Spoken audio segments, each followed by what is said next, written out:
La comunicación interna es una de las grandes disciplinas de la comunicación que creo que ha dado un salto desde el COVID, probablemente es como el punto de inflexión, pero ya desde los últimos años. Yo creo que en el COVID se vio la importancia, claro, innegable de la comunicación. Sí. Pero yo creo que hasta entonces era un poco el hermano pequeño para algunas cosas. Y yo creo que ahí fue donde se vio lo importante que es darle ese valor estratégico y conectarlo al final con el comportamiento de las personas, con las motivaciones de las personas y con la cultura de la compañía.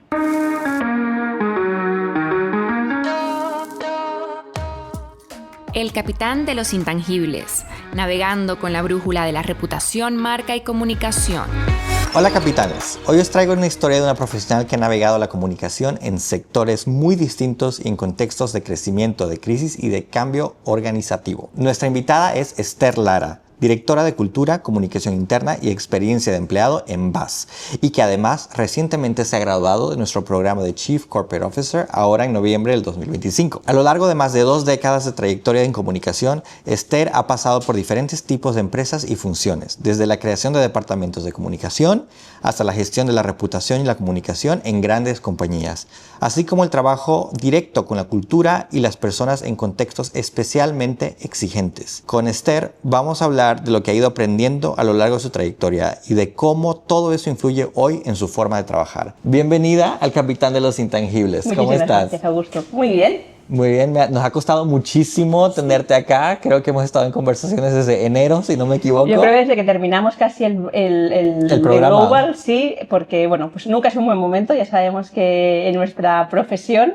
siempre surgen cosas, pero por fin tenemos ese huequito para además, yo me acuerdo, el año pasado estabas cursando el programa y yo te dije, yo quiero que estés en el podcast, pero porque a mí algo que me pareció súper interesante es que tú cuando cursaste de Global CCO estabas en muchos cambios, tanto personales. Justo ahora antes estábamos hablando de que nunca es un buen momento para hacer el programa y esto es algo que me lo cuentan muchísimas personas y yo creo que tú eres la personificación de que se puede hacer aunque no sea el momento idóneo. Tal cual, nunca lo va a ser, pero sí que para mí fue pues eso, coincidió con el cierre de una operación de éxito en una compañía, el inicio en otra, así que y sobreviví y aquí estoy y aquí lo terminé, o sea que animo a cualquiera a pensar que nunca va a ser un buen momento y que se anime a hacerlo. Perfecto, Esther, pues estoy deseando conocerte un poco más, así que vamos a lanzarnos con nuestras preguntas. Muy bien. Vamos a hablar sobre tu trayectoria, que se ha desarrollado siempre en el ámbito de la comunicación, pero tu perfil específico ha ido cambiando, desde comunicación corporativa en Avon a comunicación interna en Grupo Día, a luego liderar una marca como Avantel. ¿Cómo recuerdas tus primeros pasos profesionales y qué tienen en común con lo que haces hoy? Yo creo que el panorama de la comunicación de hace 20 años, más de 20 años, 25 años, ha cambiado mucho, pero yo te diría que para bien. O sea, cuando yo empecé en agencia, empecé en una agencia pequeña en la que tuve la oportunidad de aprender todos los palos de la comunicación, estar en primera línea en las trincheras. Y era un entorno donde la comunicación era mucho más lineal. Al final hacíamos planes, ejecutábamos, teníamos el mapa de canales controlado, conocíamos pues, cuáles eran nuestros principales públicos, pero claro, todo eso es previo a la interrupción del mundo digital. Entonces, eso ha hecho un salto completamente cualitativo para la función. Y digo que es para bien porque ha demostrado el poder, ¿no?, que tiene al final el cuidado de la reputación, la comunicación, con este además cambio constante de entorno, de incertidumbre. Todo es mucho más complejo, la comunicación es más compleja, pero también el entorno es más complejo. Y nosotros, ¿no?, como comunicación y como profesionales, hemos tenido también que evolucionar para ser ese valor añadido de anticipar y de poder ir al ritmo de lo que requería el mercado. Yo creo que una palabra que podemos resumir es la palabra de adaptabilidad. Yo creo que todos los profesionales de comunicación, ese es un soft skill que vamos desarrollando poco a poco, pero lo que tú dices, tú empezaste con una forma muy establecida en agencia pequeña, que en agencia pequeña es las verdaderas trincheras. Sí. Entonces, yo creo que este cambio es algo que se refleja hoy en día en tu trabajo y también que te refleja a ti como persona de alta capacidad de adaptación. Sí, y muchas otras cosas que después te cuento que también han contribuido a ello. Pues entonces cuéntame, ¿qué momentos o decisiones han sido especialmente relevantes para ir dando forma a la profesional que eres en la actualidad? No tanto por el cargo que tienes, sino por lo que te permitió aprender y reflexionar. Bueno, yo creo que la vida de cualquier profesional se basa en decisiones, ¿no? Tu evolución. Yo traigo dos, pero podría traer un montón. La primera, así muy, muy relevante para mí, fue irme a vivir a Venezuela. Yo soy de aquí, soy de Barcelona, soy española, pero decidí irme por razones profesionales a vivir a Venezuela, y eso es un máster, o sea, un máster en gestión del cambio, pero un máster también a nivel de comunicación y de aprendizaje de la comunicación, porque lo que te obliga es a cambiar completamente tu prisma, tienes que reaprender, ¿no? Yo me llevo aquí después de trabajar 6 años en una agencia, como decías tú, de estar en las trincheras, de dominar el mapa comunicativo, de medios de comunicación, tenía relaciones con los periodistas, conocía el mapa político, y llegas a un país completamente nuevo, donde además tiene una complejidad, todo lo que es la reputación añadida. ¿Le puedo preguntar en qué año estuviste en Venezuela? Pues me fui en el 2006 Okay. y volví en el 2011. O sea que Wow. estuve en unos años, bueno, interesantes. Y la segunda decisión, o el segundo momento, porque no lo decidí yo, lo decidieron por mí, como quien dice, fue pues mi paso por Día. Yo viví en Día una de las mayores crisis, creo, que ha tenido la compañía en su historia. Cuando estalla la crisis pues el profit corning, entra un nuevo accionista mayoritario. Lleva un año cuando yo entré a una compañía del IBEX 35, y eso hace también que en las mayores crisis es donde tienes los mayores aprendizajes. Porque la función de comunicación, yo estaba en comunicación interna, pero en el momento de crisis trabajas codo con todas las funciones de comunicación, porque estás en la primera línea de la reputación. Entonces trabajas con comunicación externa, trabajas con comunicación financiera, trabajas evidentemente con todo el equipo de ventas, y estás muy cerca de esas decisiones, porque la comunicación coge una dimensión muy, muy importante.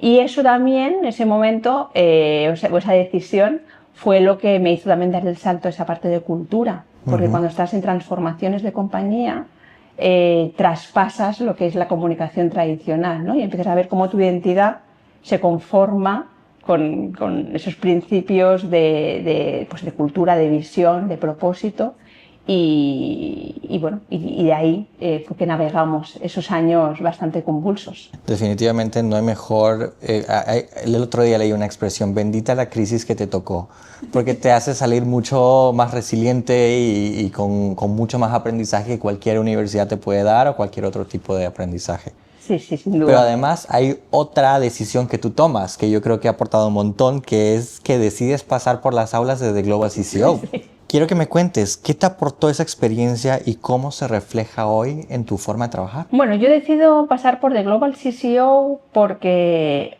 mi trayectoria ha ido pasando por diferentes entornos, ¿no? He estado en la agencia, he estado en gran compañía y después he estado en compañías de rápido crecimiento. Entonces, yo al final, todos lo que creo que construimos nuestra función, como digo yo, con nuestro librillo, con lo que vamos aprendiendo, con lo que nos toca vivir, con lo que traemos a nivel académico, lo que leemos, lo que investigamos, pero siempre tener esa sensación de decir, ¿lo estaré haciendo bien? O sea, ¿no? Que intentas mirar afuera, y The Global CCO para mí me dio eso. O sea, me dio, uno, la estructura, la metodología, el tener la certeza de tener en esa caja de herramientas las tendencias o los referentes expertos del sector.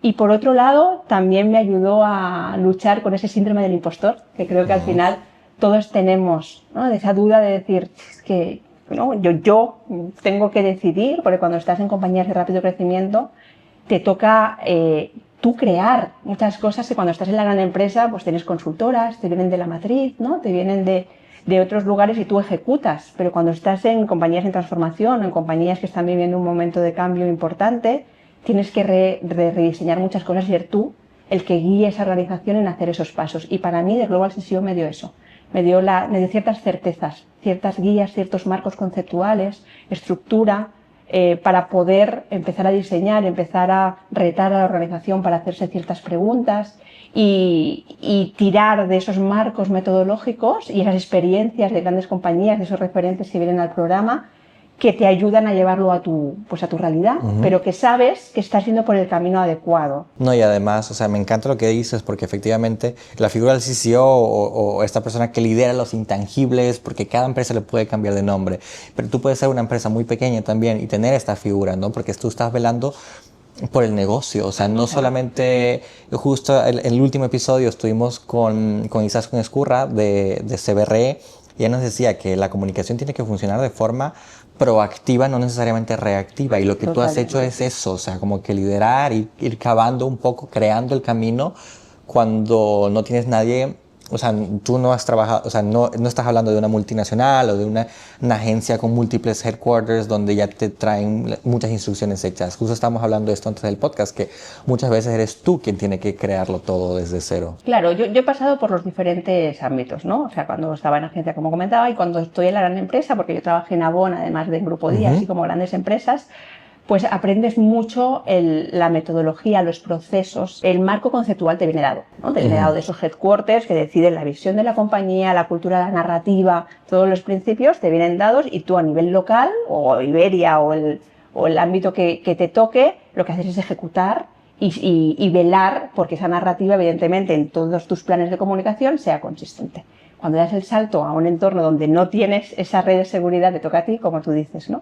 Pero yo también lo que creo, lo que decía del Global CCO, lo que también te permite es el entender todas las dimensiones de la comunicación, ¿no? Y el empujar a la función más allá, el profesionalizar de alguna manera. Cuando yo he hecho el paso también de la gran empresa a esas empresas más de mediano tamaño para llevar una comunicación más integral, y te toca ser tú el que establezca esas bases, esos procesos y el que eleve el listón.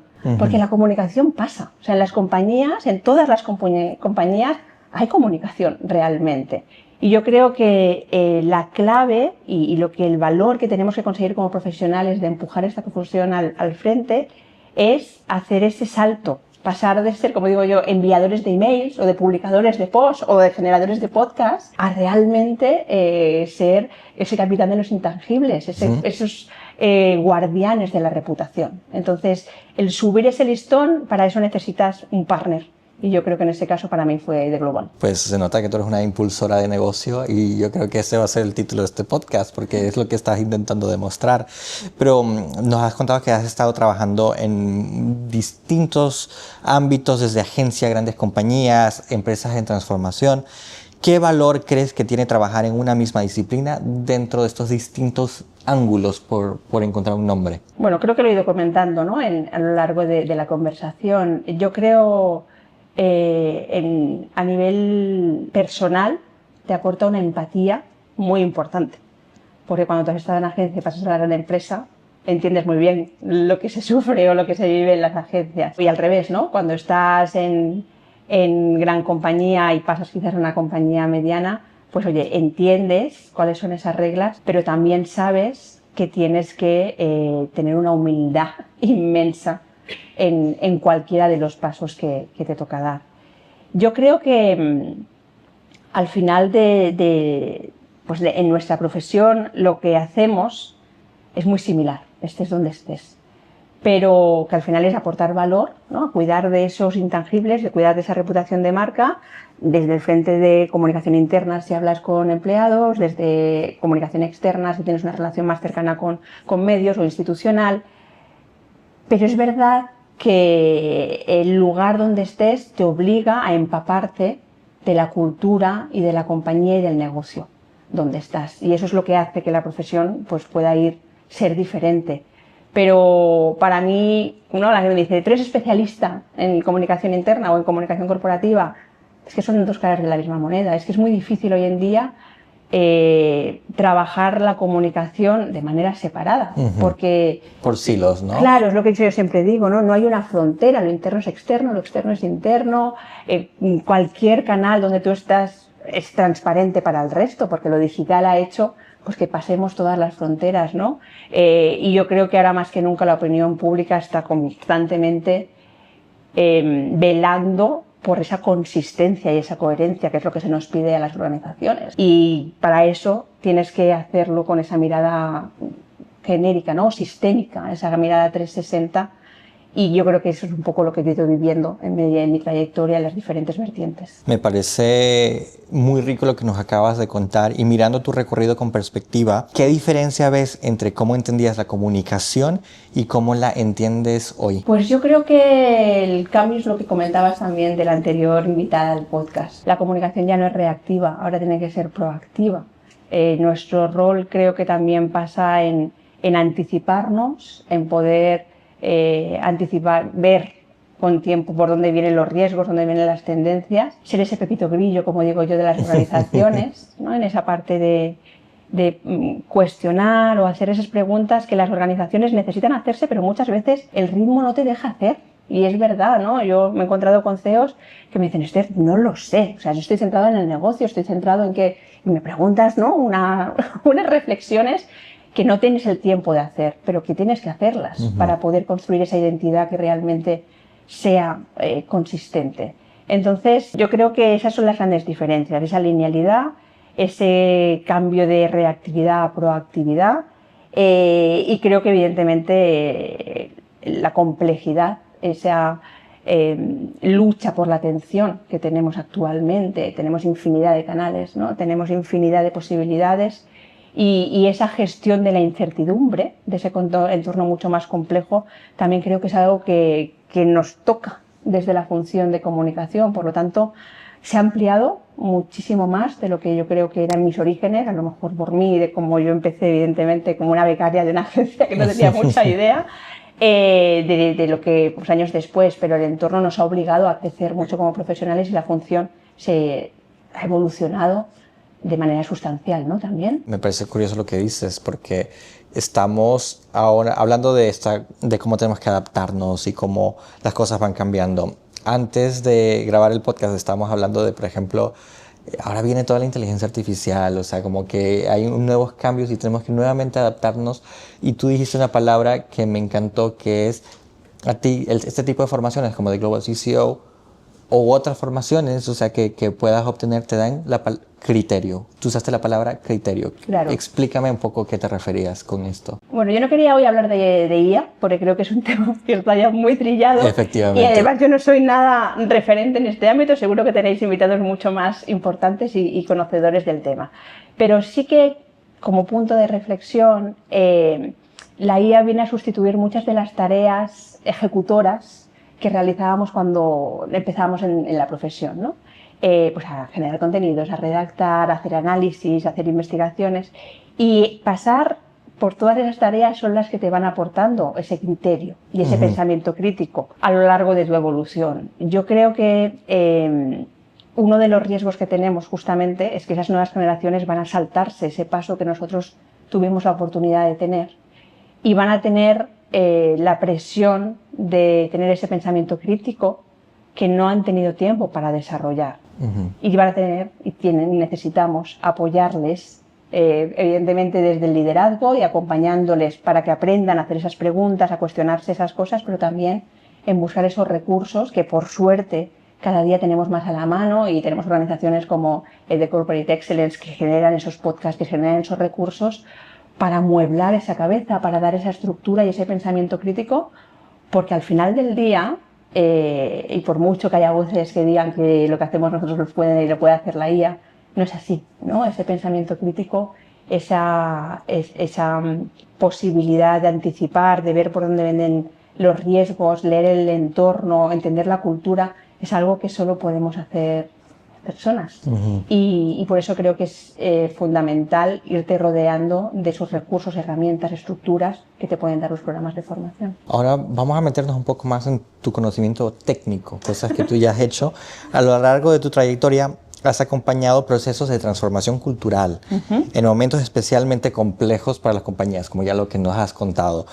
Mirando esos procesos en conjunto, ¿Qué tienen en común las organizaciones que consiguen atravesarlo con cierta solidez? Bueno, yo creo que hay varios elementos. De nuevo, hay muchísima literatura al respecto del tema de la transformación y de la gestión del cambio. Yo no vengo aquí a descubrir el agua caliente o la sopa tibia, como digo yo. Al final, sí que creo que es muy necesario algunos elementos. Para mí el primero es tener muy claro ese mapa de ruta.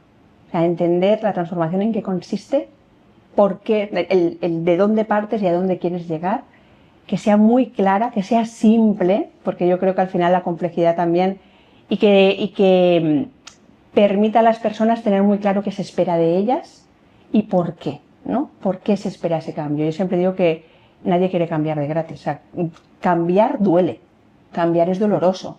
Y para eso hay que explicar y las personas tienen que entender muy bien qué hay para ellas en ese proceso de cambio y por qué es necesario cambiar, ¿no? Y eso al final del día es lo que hace que las organizaciones puedan dar ese salto, porque el cambio es una decisión personal. O sea, tú puedes decidir cambiar, pero si todas las personas que forman parte de esa organización, que tienen que cambiar comportamientos, que tienen que dejar de hacer cosas, que tienen que empezar a hacer cosas diferentes, si no lo deciden por ellas mismas, es una resistencia que al final boicotea ese cambio, ¿no? Entonces, lo que decía, un plan claro, una hoja de ruta clara, un porqué y un para qué, un equipo de liderazgo que al final tiene que estar muy alineado en dónde se pone esa energía. Yo siempre digo que las transformaciones requieren muchísima energía de la organización y tienen que estar muy bien canalizadas, porque si no se diluyen y moverlo hacia esa dirección no es posible. Entonces, cuando tú dispersas mucho y cuando todas las personas no están en el mismo lugar, es mucho más difícil hacer que las cosas se muevan. Entonces, que la dirección, o sea, que ese liderazgo esté alineado. Y cuando hablo de liderazgo no hablo de la alta dirección, hablo de esos mandos intermedios que también tienen que entender, que son los primeros en entender el porqué del cambio, en cómo acompañar a sus personas, en cómo identificar esas barreras, en dónde están, en cómo generar sentido del propósito del porqué. Entonces, yo creo que ese sería un poco el tercer elemento. Y a partir de ahí yo creo que bueno, pues la adaptación, la hoja de ruta puede estar escrita, pero tienes que tener mucha cintura porque el entorno es cambiante. Entonces, por eso de nuevo que la consistencia, una narrativa que al final sea también sólida, te permite con adaptaciones, como digo yo, con ajustes, pero permite que haya consistencia entre el inicio y el final, aunque el entorno cambie. Y yo creo que eso también es importante. Son cosillas que he ido viendo. De nuevo, no tengo ningún libro, no soy gurú al respecto, pero sí que son lo que he visto en algunas Pero no hay mejor experiencia, no hay mejor profesor que la experiencia. Entonces yo creo que ahí tú aportas un montón. Y cuéntame, en tu rol actual, en BAS, trabajas de forma directa la experiencia del empleado, algo que aparece más claramente en esta última etapa de tu carrera. ¿Qué te ha llevado a incorporar esta dimensión y qué aporta tu forma de entender la comunicación y la cultura? La comunicación interna es una de las grandes disciplinas de la comunicación que creo que ha dado un salto desde el COVID probablemente, es como el punto de inflexión, pero ya desde los últimos años... Yo creo que en el COVID se vio la importancia claro, innegable de la comunicación. Sí. Pero yo creo que hasta entonces era un poco el hermano pequeño para algunas cosas. Y yo creo que ahí fue donde se vio lo importante que es darle ese valor estratégico y conectarlo al final con el comportamiento de las personas, con las motivaciones de las personas y con la cultura de la compañía. Así que tener en la misma función la parte de cultura, evidentemente tiene todo el sentido porque es lo que vas generando esa identidad. Yo creo que, me acuerdo muy bien de Uriol muchas veces en The Corporate, en esos marcos que él establece, uno de los principales, de los primeros que aprendemos, es cómo la identidad tiene varias patas, ¿no? Una es la comunicación, que es la que todos tenemos en mente, pero hay una parte que es la visión, y hay esa parte que es la cultura, y hay una parte muy importante que es la experiencia. Entonces, el poder englobar en la función la comunicación, evidentemente interna hacia tus públicos, la cultura de la compañía y la experiencia, te abre además un retorno mucho más eficaz. Primero, porque estás escuchando a las personas, la experiencia lo que hace es implantar herramientas de escucha que permite entender y no suponer, que muchas veces cuál es el estado de ánimo de tu stakeholder principal, que es el interno, cuáles son sus motivaciones, cuáles son sus intereses, pero además la experiencia te permite ejecutar y dar respuesta. Entonces creo que es mucho más eficaz cuando lo tienes todo en una misma dirección, en una misma área, porque además puedes construir de una manera mucho más cercana y con esa visión más estratégica y no solo tan táctica. Además, la experiencia cliente es una de las mejores formas de crear reputación, porque es tuya, o sea, depende 100% de ti. Claro. No necesitas que otra persona hable por ti para contarte, para vivir la experiencia en carne propia y poder así crear recomendación. Yo digo que eso es un activo que tienen todas las organizaciones y no necesariamente todas son conscientes de ello, pero si lo ejecutas, si lo incluyes como parte de la estrategia, puedes estar creando muchísimo valor. Sí, la experiencia, yo hablo evidentemente de la experiencia de empleado, que es la que tengo ahora mismo dentro de mi paraguas, no la de cliente. Pero al final la experiencia, como dices tú, depende solo de ti, pero hay muchos actores que intervienen en la experiencia. En muchas ocasiones es como que, ¿cómo voy a ser yo responsable de algo que depende de tantísimas otras áreas? Pero justamente creo que ahí es donde está la clave. Cuando se empieza a hablar de esa experiencia en global y todo el mundo entiende que pasa desde el momento de contratación de una persona, desde el onboarding de esa persona, desde todos los momentos de la verdad, puedes analizar y puedes incorporar, vale, y ahora cómo lo refuerzo con comunicación, ahora cómo fortalezco cultura y qué cambios, qué acciones también meto en ese proceso, ¿no?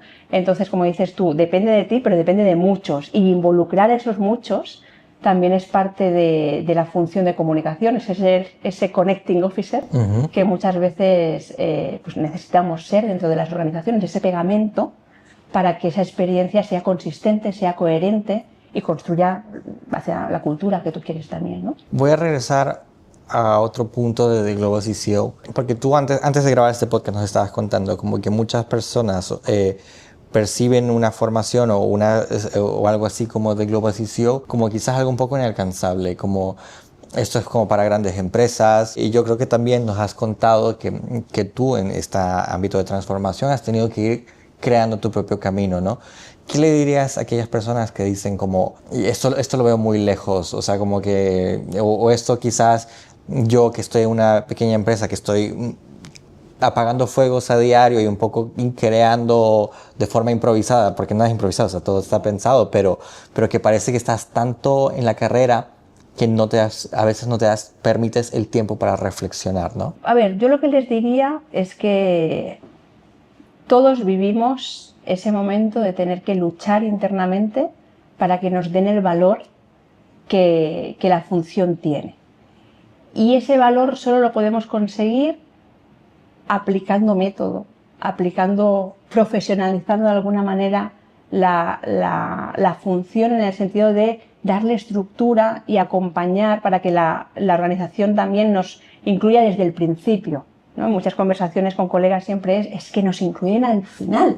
Entonces al final podemos hacer mucho menos cosas que si nos incluyeran al principio de las decisiones, ¿no? Si estamos mucho más cerca de la definición de estrategia, si conocemos mucho más las necesidades del negocio. Y yo creo que cuando estás ahí, cuando estás en compañías a lo mejor más pequeñas o con un crecimiento más acelerado, donde no ha habido tiempo a poner esas bases, esa estructura, hacer un programa como The Global CCO te permite justamente eso. Lo que ya haces en el día a día, darle forma, darle marco, darle procesos, darle estructura para que sea mucho más eficaz y también incorporar pues esa medición, esos indicadores que se retroalimentan. Porque, oye, cuando tú mides y demuestras que lo que a veces se percibe como acciones sueltas están dirigidas a una misma dirección, eso hace, pues evidentemente, que te vayan incorporando antes, porque entienden el valor que tienen el incorporarte antes. Y cuando estamos en el día a día, no sabemos de dónde tirar. evidentemente ahora puedes tirar de ChatGPT con todos los riesgos que eso supone, o puedes inspirarte de los mejores, inspirarte de esas compañías que aunque sean muy grandes y tengan unos recursos que tú no tienes, porque esa es la verdad, ¿no? Tú no puedes acceder a esas consultoras, no puedes acceder quizás a esos profesionales expertos que están detrás y que guían a muchas organizaciones a hacer un rebranding, ¿no? O hacer una estrategia de sostenibilidad. Sí que sabes cómo se hace y puedes adaptarlo a tu dimensión, a tu estructura, llevarte lo mejor de cada casa y adaptarlo a lo que tú sabes que puede funcionar en tu compañía, pero al final creo que eso a todos nos hace mejores profesionales y la profesión va a avanzar con las grandes compañías, pero también necesita avanzar con esas miles de empresas, de organizaciones, de ONGs, de administraciones locales que tienen grandes equipos y profesionales de comunicación que a lo mejor están en la trinchera en el día a día, pero que tienen muchísimo valor que aportar en esa parte estratégica y que necesitan en ocasiones las herramientas para plasmarlo y dar estructura, porque saberlo hacer lo hacen. Totalmente. Totalmente, y además siempre está bien conocer cuál es la crème de la crème, cuál es el state of the art en ciertas, por ejemplo, herramientas, ¿no? Sea de comunicación interna, de transformación, de medición, o sea, esas cosas que quizás puedan ser como, ahora no tengo tiempo ni presupuestos ni recursos, pero por lo menos ir empleándolo ya en tu manera de pensar o en tu manera de ejecutar. Hay un punto aquí adicional que yo creo también que quería comentar, y es que las compañías tenemos mucha endogamia, ¿no? Nos miramos mucho el ombligo, yo creo que en general. Y cuando participas en programas como de Global, o sea, de Global o bueno, cualquier formación, nos obligamos a salirnos de la pecera, ¿no? Había un profesor que decía, en el que me encantó, estamos en el día a día con nuestros pececitos en nuestro entorno y pensamos que esa es la realidad, nada más lejos.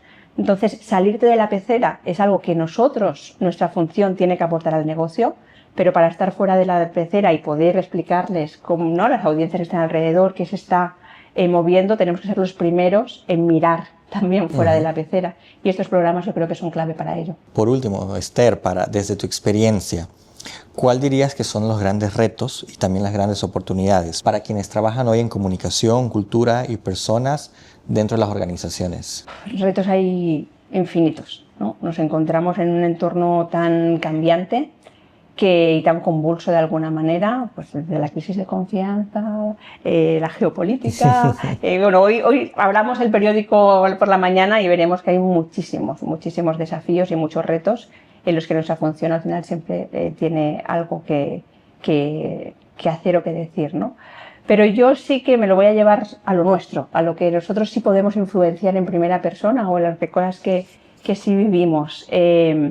Y no me quiero quedar en los retos, sino también en las oportunidades, que yo creo que siempre es ese aprendizaje que me llevo de muchos años de carrera. Y es que estamos como profesión en comunicación, en reputación, en uno de los mejores momentos, porque es cuando somos más necesarios. La complejidad existente hace que la comunicación ya no se cuestione, ¿no? O la reputación no se cuestione, es súper necesaria.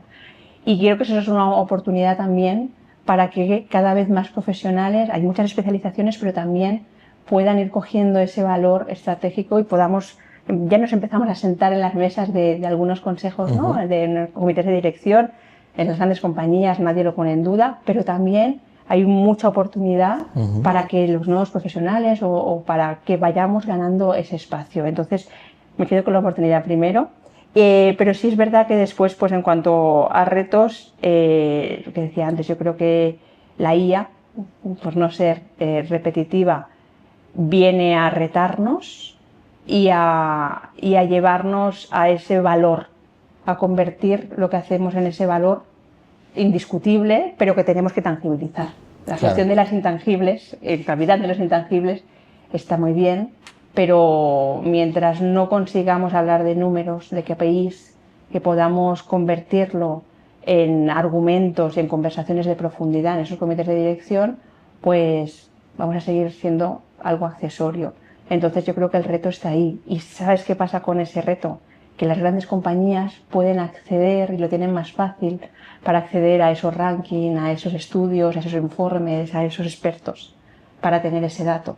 Pero las compañías de rápido crecimiento, las compañías más pequeñas, pues no tienen a veces esos recursos, incluso en esos equipos, no tienen esa dimensión de equipos para hacerlo. Y yo creo que es un reto el cómo democratizamos desde la profesión esos recursos para que la medición sea parte fundamental y elevemos todos esa conversación, nos posicionemos como tenemos que hacerlo en las organizaciones y tengamos también que esas nuevas generaciones que hablábamos antes puedan saltar ese gap que nos va a poner la IA de generar ese criterio, ese pensamiento crítico. Creo que es el segundo reto para mí más importante y que requiere que pasemos mucho tiempo con los equipos, trabajando, generando sentido, generando contexto para que ellos puedan tener ese pensamiento crítico que hablábamos antes. Me encanta porque además yo creo que este es un key takeaway especial para este episodio, porque es eso, ¿no? Que generar criterio, aprender de otros, poder bajarlo a nuestra realidad, sea cual sea, independientemente del presupuesto con el que cuentes, poder implementarlo ya de alguna manera dentro de nuestras organizaciones. Hacer ese cambio de chip. Yo creo que, como he hablado con muchos compañeros, creo que una de las cosas que consigue The Global CCO es cambiarte ese chip, subirte esos escalones, y verlo desde arriba y ver esa función mucho más integral, mucho más sistémica que nos suele hacer. Y eso yo creo que es la clave, que todos estemos siempre preguntándonos el para qué lo estamos haciendo, cuál es el aporte de valor y cuál es al final ese valor real, tangible que estamos aportando. Pues para concluir, tenemos una sección en este podcast que se llama Resume en una frase. Así que yo te voy a decir una frase, y tú tienes que completarla. Lo que más me ha enseñado mi recorrido es... Que no hay un solo camino para llegar al destino. Una decisión profesional que volvería a tomar es... Cambiar de entorno. Creo que todos los profesionales deberían irse a vivir a otro país y si puede ser a otro continente para cambiar la mirada. Hoy entiendo mi profesión como... el guardián de la reputación de la marca y el generador y multiplicador de sentido. Trabajar en comunicación hoy implica... Implica un montón de cosas, no puedo decirlo solo en una frase. Implica entender muy bien el negocio. Creo que eso es fundamental. Estar constantemente escuchando y leyendo el entorno. Y implica ser capaz de adaptarte sin despeinarte a los cambios, que no es fácil. Al final mantener siempre esa adaptación y esa serenidad y esa constancia y coherencia. Pues muchísimas gracias, Esther. Gracias por acompañarnos hoy y por compartir tu recorrido con tanta claridad y honestidad. Ha sido muy interesante ver cómo ha ido evolucionando tu visión a lo largo del tiempo. Es un placer tenerte a bordo en el Capitán de los Intangibles y navegar contigo por este viaje de aprendizajes y evolución profesional. Te deseamos una muy buena travesía en esta etapa en la que la comunicación, cultura, experiencia están más conectadas que nunca. Muchísimas gracias. Muchísimas gracias a vosotros. Gracias por escuchar El Capitán de los Intangibles, un podcast creado para aquellos profesionales que quieran ser business leaders que contribuyan a la creación de confianza, reputación y buena advocacy de sus organizaciones. The Global CCO es un programa especializado en reputación, sostenibilidad, métricas, marca y comunicación de Corporate Excellence y ESADE Business School. Este año cumple 13 ediciones, más de 300 profesionales se han formado con nosotros, son 3 módulos a lo largo del año, junio, septiembre y noviembre. Te esperamos.